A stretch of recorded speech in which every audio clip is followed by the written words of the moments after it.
บายดีเนาะวันนี้ก็มาเจอกับสอนเนาะฉันสิพาไปกินต่ำที่แซ่บที่สุดในนครหลวงเลยเนาะไปกันเลย นี่แมนเส้นทางของนะใจกลางของเวียงจันทร์เลย ตอนนี้อยู่เราประมาณ6:05 นาทีใกล้สิทำแล้ว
ต่ำแล้วเนาะ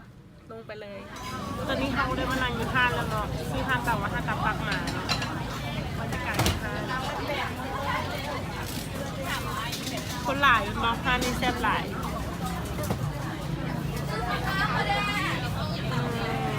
มันจะมาลุกขึ้นมาฝนตกเขาจะบรรยากาศเป็นปกติคือบรรยากาศเป็นตอนนี้ต่ำทำมาฮอดแล้วเนาะเลยหน้าตาจะแซ่บกว่านี้มีพักมีตัวนี้มันตำข้าวปุ้นตัวนี้มันตำมีอะไร